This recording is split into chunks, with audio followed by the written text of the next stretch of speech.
సరస్వతీ కటాక్షం తెలివితేటలకు, లక్ష్మీ కటాక్షం ఐశ్వర్యానికి, పార్వతీ కటాక్షం శక్తి సామర్థ్యాలకు అత్యంత అవసరం కదా. మరి వీటి గురించి ఆ ముగ్గురు దేవతలను ప్రసన్నం చేసుకోవలసిందే. వారి ప్రసన్నానికి ఆ ముగ్గురు దేవతలను ప్రతిరోజు భక్తిపూర్వకంగా ప్రార్థించాలి. ఉరుకులు పెరుగులు పెట్టే ఈ కాలంలో ముగ్గురు దేవతలు రోజు ప్రార్థించాలా? ఇది సాధ్యమేనా అనుకుంటున్నారా? మరి కష్టమే. మన కష్టాలను గుర్తించే ఒక సులువైన మార్గాన్ని మహానుభావులు మనకు అందించారు. ఆ మార్గం ఏమిటో అని తెలుసుకోవాలని ఉంది కదూ. వేదవ్యాసులు వారు రచించిన భాగవతాన్ని తెలుగులో మధురమైన పద్యాలతో మనకు అందించిన పోతనామాత్యులు దుర్గాదేవిని ప్రార్థిస్తూ ఒక చిన్న శ్లోకాన్ని మనకు కానుకగా ఇచ్చారు. ఆ శ్లోకాన్ని మనం ప్రతిరోజు భక్తిపూర్వకంగా పరిపూర్ణ విశ్వాసంతో మనకు వీలు పడినన్ని సార్లు పారాయణ చేయగలిగితే మనకి తప్పకుండా మహత్వ, కవిత్వ, పటుత్వాలు లభిస్తాయి.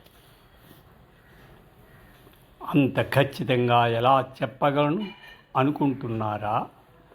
ఎందుకంటే అవి నా మాటలు కావు, మన తెలుగు వారందరికీ ఆరాధ్యులైన చాగంటి వారి మాటలు. మరి ఇప్పుడు ఆ శ్లోకం ఏమిటో చూద్దామా? అదేనండి, మన అందరికీ చిరపరిచయమున్న అమ్మలు గన్నయమ్మ ముగురమ్మల మూలపుటమ్మ చాలా పెద్దమ్మ. ఈ శ్లోకాన్ని రోజు కనీసం 3 సార్లైనా భక్తిగా చదువుకుంటే ఆ ముగ్గురు దేవతల కరుణ మనకు లభిస్తాయి అనడంలో ఏమాత్రం సందేహం లేదు. ఇప్పుడు పూర్తి శ్లోకం తెలుసుకుందామా? అమ్మలుగన్నయమ్మ ముగురమ్మల మూలపుటమ్మ చాలా పెద్దమ్మ, సురారులమ్మ కడుపారడి ఉచ్చినయమ్మ, తన్నులో నమ్మిన వేల్పుటమ్మల మనమ్ముల నుండెడియమ్మ దుర్గామాయమ్మ, కృపాబ్ది ఇచ్చుత మహత్వ, కవిత్వ, పటుత్వ సంపదల్. ఈ చిన్న పద్యాన్ని దుర్గామాతకి ఇష్టమైన పరమ పవిత్రమైన దసరా రోజున మొదలుపెట్టి ప్రతిరోజు 3 సార్లకు తక్కువ కాకుండా చదువుకుందాం. మహత్వ, కవిత్వ, పటుత్వాలు పొందుదాం.